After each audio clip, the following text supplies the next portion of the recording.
ငရုတ်ချင်းကျွတ်ဆက်ဆက်မှုလေးပြုလုပ်တဲ့နည်းပါဟယ်လပီညောငရုတ်သီးကိုအသုံးပြုထားတယ်သူကအသားထူတဲ့အတွက်အချင်းတဲပြီးလို့ရှိရင်ကျွတ်ကလေးဖြစ်နေလိမ့်မယ်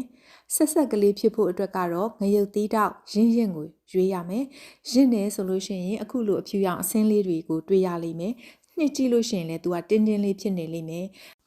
ငရုတ်သီးကနှုတ်သေးလို့ရှိရင်ညှစ်ကြည့်တဲ့အခါမှာခေါင်းပွားကြီးဖြစ်နေလိမ့်မယ်ပြီးလို့ရှိရင်ခုနလိုအစင်းလေးတွေလည်းမပါဘူးသူကတော့မဆက်ဘူးဒါပေမဲ့ကျွတ်ကလေးရမယ်အဆက်မစားချင်ဘူးဆိုလို့ရှိရင်တော့နှုတဲ့ငရုတ်သီးမျိုးကိုရွေးဝယ်ပေါ့နော်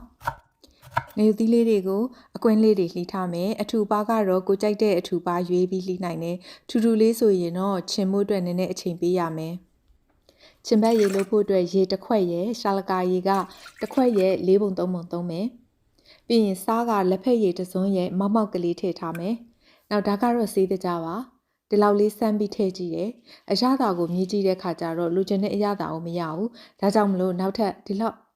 ထပ်ထည့်ရတယ်။စေးတကြကများလို့လည်းမရဘူး၊နည်းလို့လည်းမရဘူး။ဒါကတော့တကြားပါ။တကြားကတော့စေးတကြအရသာမပေါ်လွင်အောင်ထိန်းပြီးတော့ထည့်ထားတာပါ။လက်ဖက်ရည်စွန်းနဲ့ဆိုလို့ရှိရင်၃စွန်းမောက်လေးထည့်တယ်။သူ့ကိုစူပွက်လာအောင်တည်ထားမယ်။ပြီးတော့အေးခံပါမယ်အေးသွားပြီဆိုတဲ့ခါကျတော့မှလှီးထားတဲ့ငရုတ်သီးတွေကို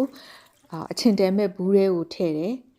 ပြီးတော့အဲ့ခုနကတော့ကြိုထားတဲ့အချင်ရည်လေးတွေကိုလောင်းထည့်ပါမယ်ပြီးလို့ရှိရင်အဖုံးအုပ်မယ်သူ့မှာကကောင်းတာတစ်ခုကဒီငရုတ်သီးတွေရေပေါ်မှာဘောလုံးမပေါ်နေအောင်ဖိထားနိုင်တယ်အဲ့တော့အခုအနေမှာငရုတ်သီးရလေးအစိမ့်သက်မှုလို့သူကရေနဲ့မမျှတယ်လို့ဖြစ်နေလိမ့်မယ်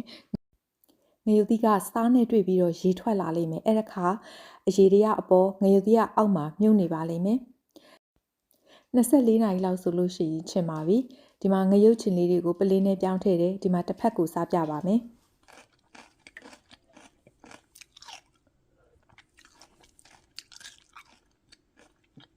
သူကကြာတော့ထားမခံဘူးအလွန်ဆုံးတစ်ပတ်10ရက်ပဲအဲ့တော့ရေခဲတစ်တာထဲမှာအချင်းမလွန်လာအောင်တင်ထားပြီးစားလို့ရပါတယ်